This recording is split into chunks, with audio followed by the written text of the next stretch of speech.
అందరికి నమస్తే.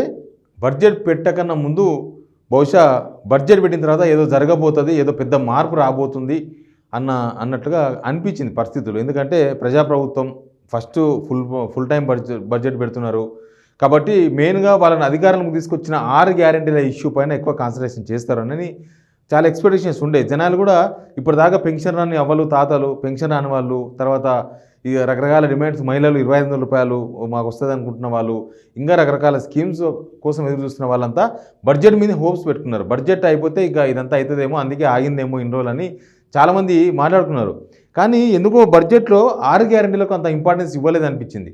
నిజానికి మనకు జనవరి ఫస్ట్ వీక్లో ఓడన్ అకౌంట్ బడ్జెట్ పెట్టినారు. అప్పుడు ఓడన్ అకౌంట్ బడ్జెట్ అంటే ఏప్రిల్, మే, జూన్ ఈ 3 నెలలకు సంబంధించిన బడ్జెట్ పెట్టినారు. ఆ బడ్జెట్ పెట్టినప్పుడైతే మొత్తం 6 గ్యారెంటీలను ప్రత్యేకంగా ప్రస్తావించారు. అసలు ఎలక్షన్స్ ముందు 6 గ్యారెంటీల మీద ఎంత మాట్లాడినరో ఆ బడ్జెట్ ఓడన్ అకౌంట్ బడ్జెట్ పెట్టినప్పుడు కూడా సపరేట్గా పలానా దానికి ఇంత, పలానా స్కీమ్కి ఇంత, ఈ స్కీమ్ త్వరలో ప్రారంభించబోతున్నాం ఇట్లా చెప్పిండ్రు. కానీ ఇక్కడ ఈ బడ్జెట్లో, ఈ ఫుల్ బడ్జెట్లో మాత్రం ఎక్కడ 6 గ్యారెంటీల గురించి ప్రస్తావన లేదు. ఎక్కడ 6 గ్యారెంటీలకు పలానా గ్యారెంటీకి మేము ఇది ఇస్తున్నాం, పలానా గ్యారెంటీకి ఇంత బడ్జెట్ పెడుతున్నామని ఎక్కడ స్పష్టంగా చెప్పలేదు. ఈవెన్ ఫైనాన్స్ మినిస్టర్ బట్టి విక్రమార్క గారు కూడా ఎక్కడ దీని గురించి ఎక్కువగా ప్రస్తావించే ప్రయత్నం చేయలేదు. ఒకవేళ వీళ్ళు 6 గ్యారెంటీల కనుక డబ్బులు కేటాయిస్తే ఖచ్చితంగా అసెంబ్లీ దద్దరిల్లే విధంగా బట్టి విక్రమార్క చెప్పేవాళ్ళు. ఆయన చెప్పలేదు, ఆయన నోటికెళ్ళి ఆ మాట రాలేదు అనంటే 6 గ్యారెంటీల విషయానికి ఆల్మోస్ట్ అటకెక్కిచ్చేందుకు ప్రభుత్వం సిద్ధమైనట్టుగా కనిపిస్తుంది. వాళ్ళు ఇచ్చిన 6 గ్యారెంటీల్లో 5 అమలు చేసినామని చెప్తారు. వాళ్ళు ఏమేమి అమలు చేసినామని చెప్తారంటే మహాలక్ష్మి అమలైపోయింది అంటారు, తర్వాత గృహజ్యోతి అమలైపోయిందని చెప్తారు, తర్వాత ఇంకేమున్నది ఇక్కడ చేయూత ఇది కూడా అమలైపోయిందని చెప్తారు. వాళ్ళు అమలు చేసిన 5 గ్యారెంటీలు ఏందో తెలియదు. మొత్తం 6 గ్యారెంటీలలో చూడండి ఒకసారి. మహాలక్ష్మి మహిళలకు ఆర్టీసీ బస్సులో ఉచిత ప్రయాణం, 500కి గ్యాస్ సిలిండర్, 500కే గ్యాస్ సిలిండర్ అరకొరనే అమలైంది కదా. అసలు ఇక్కడ ఉన్న కనెక్షన్స్ ఎంత, వీళ్ళు ఇస్తున్నది ఎంత? 60 లక్షల సిలిండర్ల కనెక్షన్స్ ఉన్నాయి ఇక్కడ మన దగ్గర తెలంగాణలో. 60 లక్షల సిలిండర్స్ ఉంటే ఎవ్రీ మంత్ 1,20,00,000 సిలిండర్స్ ఉన్నాయి. యాక్చువల్గా 1,20,00,000 సిలిండర్ కనెక్షన్స్ ఉంటే రొటేషన్ 60 లక్షల సిలిండర్స్ రొటేషన్ అవుతూ ఉంటాయి. ఎందుకంటే ప్రతి నెల అందరూ ఎవ్రీ మంత్ చేసుకోరు కదా. కొంతమంది మంత్లీ 2 సిలిండర్ కూడా బుక్ చేసుకునే వాళ్ళు, పెద్ద ఫ్యామిలీస్కి సంబంధించిన వాళ్ళు. కాబట్టి యావరేజ్గా దాదాపు 55 నుంచి 60 లక్షల సిలిండర్లు రొటేషన్ పద్ధతిలో ఉంటాయి. కానీ వీళ్ళు ఇస్తున్న సిలిండర్స్ చాలా తక్కువ, 32 లక్షల సిలిండర్కు మాత్రమే ఆ కనెక్షన్స్ మాత్రమే ప్రస్తుతం 500 రూపాయలకు, అంటే మిగతాది వాళ్ళు ఎక్స్ట్రా పేమెంట్ ఇస్తున్నారు. ఇది అరకొర అమలవుతుంది. ఆర్టీసీ బస్సులో ఉచిత ప్రయాణం మీకు తెలుసు. దీనిలో అసలైన స్కీమ్ ఏంటంటే ప్రతి నెల మహిళకు 2,500 రూపాయలు అనేది చాలా అట్రాక్షన్. ఎలక్షన్ ముందు వాళ్ళు ఇచ్చిన స్కీమ్స్ ఇచ్చింది. తర్వాత రైతు భరోసా ఇప్పటిదాకా అయితే ఇవ్వలేదు కదా, మనకందరికీ తెలుసు.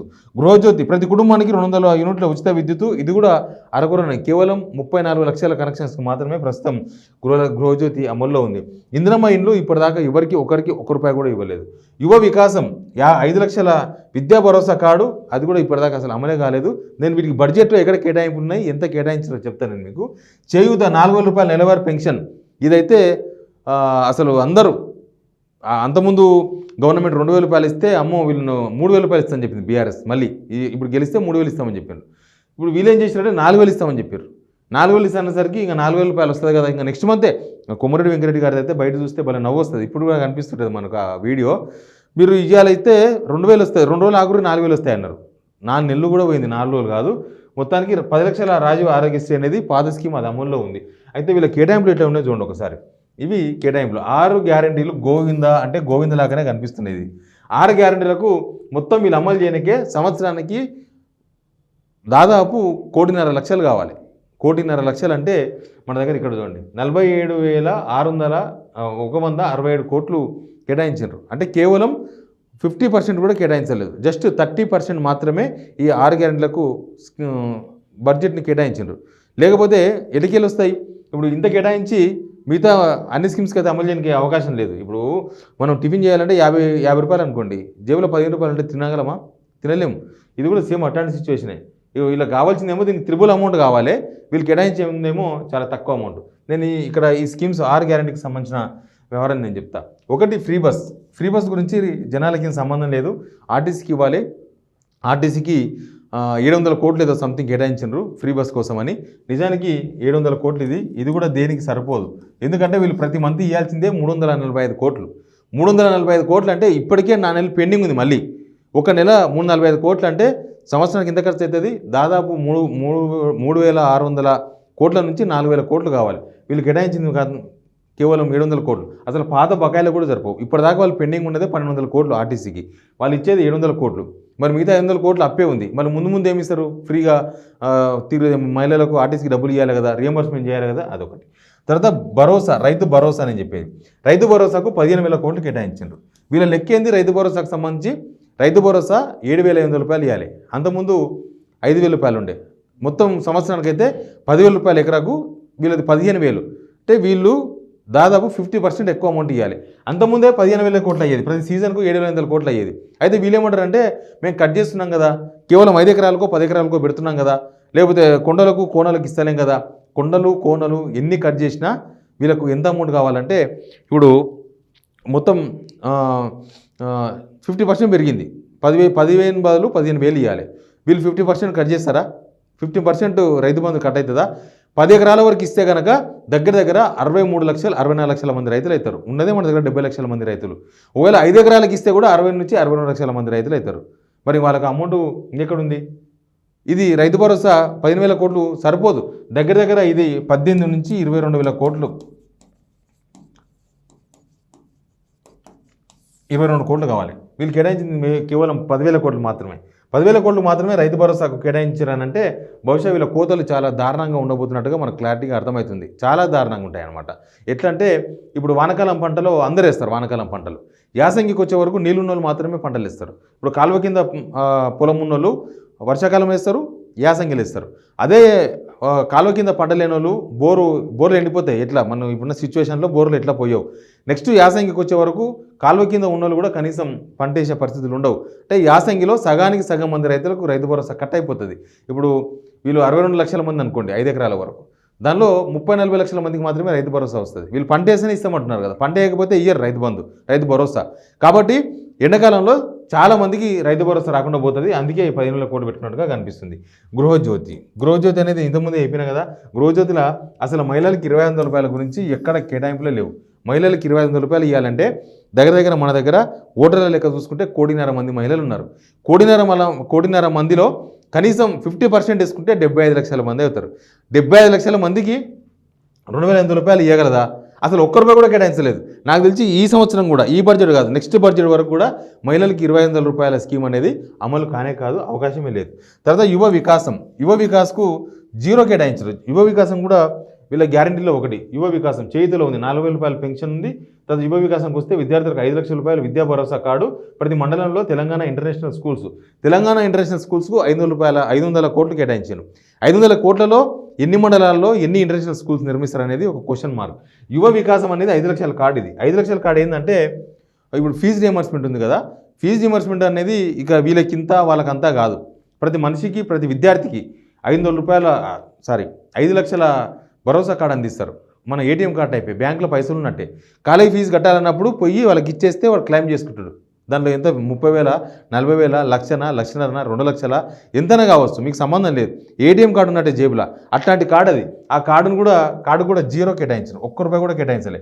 మళ్ళీ ఫీజు రియంబర్స్మెంట్ విషయంలో మళ్ళీ పాత పద్ధతికి వచ్చినట్టుంది. మళ్ళీ 30,000, 20,000 దానికోసం తిరగడము, కాలేజీలు ఫీజు రియంబర్స్మెంట్ కాలే కాబట్టి మీకు సర్టిఫికేట్లు ఇవ్వడం అని చెప్పడం, ఇవన్నీ కూడా మళ్ళీ యథావిధే. దీన్ని కూడా ₹1 కూడా కేటాయించలేదు. తర్వాత పెన్షన్స్ 4,000 రూపాయలు ఇస్తామని చెప్పారు. నేను చెప్పిన కదా ఇంతకుముందు కొమరెడ్డి వెంకరెడ్డి గారు, తర్వాత రేవంత్ రెడ్డి గారు, వాళ్ళందరూ కూడా జస్ట్ నెక్స్ట్ మంత్కి వెళ్ళి మీకు 4,000 రూపాయలు ఇస్తాయని చెప్పారు అందరికీ. 4,000 రూపాయలు ఎప్పటి నుంచి రావాలంటే వీళ్ళకు డిసెంబర్ నుంచి రావాలి. డిసెంబర్ 7కి వీళ్ళ గవర్నమెంట్ వచ్చింది కాబట్టి జనవరిలో ఇస్తారు పెన్షన్. ఆ పెన్షన్ 4,000 రూపాయలు రావాలి. ఒక్కొక్క పెన్షన్దారునికి గవర్నమెంట్ ఎంత బాగుందంటే జనవరి, ఫిబ్రవరి, మార్చ్, ఏప్రిల్, మే, ఇది జూలై 6 నెలలు, 6 × 2 దగ్గర 12,000 రూపాయలు బాకీ ఉన్నారు వీళ్ళు. ఒక్కొక్క పెన్షన్దారునికి 12,000 రూపాయలు బాకీ ఉన్నారు ఇప్పటికే. ఇక ముందు కూడా 4,000 రూపాయలు వస్తాయని గ్యారంటీ లేకుండా పోయింది. ఇప్పుడు ఈ బడ్జెట్ అయిపోయిన తర్వాత వస్తుంది అనుకున్నారు. నిజానికి వాళ్ళు 100 రోజుల్లో స్కీమ్ అమలు అవుతుంది అనుకున్నారు. ఫస్ట్ డిసెంబర్ వస్తాను కూడా రాలే. ఇది 100 రోజులు చెప్తున్నారు కదా, 100 రోజుల గ్యారంటీ ఏమో అనుకున్నారు. 100 రోజులు అయిపోయింది. తర్వాత లోక్సభ ఎలక్షన్ కోడ్ వచ్చింది, కోడ్ కూడా అయిపోయింది. ఇప్పుడు ఈ సిచ్యువేషన్కి వచ్చినాం. కోడ్ అయిపోయింది, అన్నీ అయిపోయినాయి, లాస్ట్ బడ్జెట్ కూడా అయిపోతుంది. కానీ వీళ్ళు కేటాయించిన కేటాయింపులు కేవలం 14,861. ఈ లెక్క ఏంటంటే 40 లక్షల మందికి పెన్షన్ వస్తుంది. ఇప్పుడు పాతోళ్ళ లెక్క, నేను కొత్తోళ్ళకి చెప్తలేను. కొత్తోళ్ళు దాదాపు 10 నుంచి 15 లక్షల మంది ఉంటారు. ఎందుకంటే ఈ పెన్షన్దారుల ఎంపిక అనేది ఎప్పుడో ఆగిపోయింది. ఆ పెన్షన్దారుల ఎంపిక మళ్ళీ జరగలేదు. మనుషుల ఏజ్ అయితే ఆగదు కదా. వీళ్ళు ఆపినంత మాత్రాన ఎంతోమంది పెన్షన్కి ఎలిజిబుల్ అయిన వాళ్ళు ఉన్నారు, ఎంతోమంది విడోస్ ఉన్నారు కొత్తగా. కాబట్టి వాళ్ళందరికీ పెన్షన్ ఇవ్వాల్సి ఉంటుంది. వాళ్ళందరూ అప్లై చేసుకున్నారు. ప్రజాపాలన దరఖాస్తుల్లో దాదాపు 1,25,00,000 దరఖాస్తులు వస్తే దానిలో దాదాపు 10 నుంచి 15 లక్షల మంది కొత్త పెన్షన్దారులు అప్లై చేసుకున్నారట. 15 లక్షల మంది వరకు అప్లై చేసుకున్నారు. అవన్నీ కొత్త పెన్షన్దారులు. వాళ్ళకి ఏం కేటాయింపులు లేవు. కొత్త పెన్షన్లు ఇచ్చే అవకాశం కనిపిస్తలేదు. కాంగ్రెస్లో ఒక సిస్టమ్ ఉంటుంది. అంతకుముందు ఉమ్మడి ఆంధ్రప్రదేశ్లో ఉండేది. ఒక ఊరిలో 150 మంది పెన్షన్దారులు ఉంటే ఇంకా 150 మంది ఉంటారు, పెరగరు. ఎవరైనా చచ్చిపోతే వాళ్ళ ప్లేస్లో ఇంకొకరు వచ్చి యాడ్ అవుతారు. అంటే ఊరిలో చచ్చిపోవాలన్నమాట. చచ్చిపోతేనే కొత్త వాళ్ళకు పెన్షన్ వస్తుంది. పెన్షన్ వచ్చి వాళ్ళు చచ్చిపోతే అట్లాంటి సిచ్యువేషన్ మళ్ళీ ఉన్నట్టుంది. అందుకే కొత్త పెన్షన్దారులకు అసలు కేటాయింపలేదు. నాకు తెలిసి కొత్త పెన్షన్లు ఎవరికి ఇచ్చే వ్యవహారం కనిపిస్తలేదు. ఇక్కడ చూద్దాం, పాత పెన్షన్దారులు ఉన్నారు, 40 లక్షల మంది ఉన్నారు. 40 లక్షల మందికి ఆల్మోస్ట్ ఇప్పుడున్న లెక్క ప్రకారం దాదాపు 40 లక్షల మంది ఇంటూ 2,000 రూపాయలు ఎంతవుతుందంటే 8,000 కోట్లు అవుతుంది.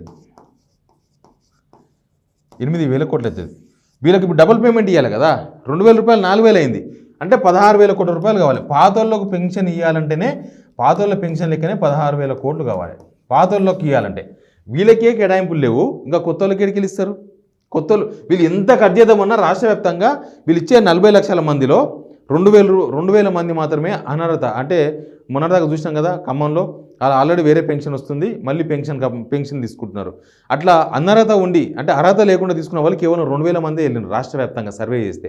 2,000 మందికి కట్ చేసింది ఆల్రెడీ గవర్నమెంట్. ఆ 2,000 మందికి ఇంకా పెన్షన్ ఇవ్వబోమని చెప్పేసిండ్రు.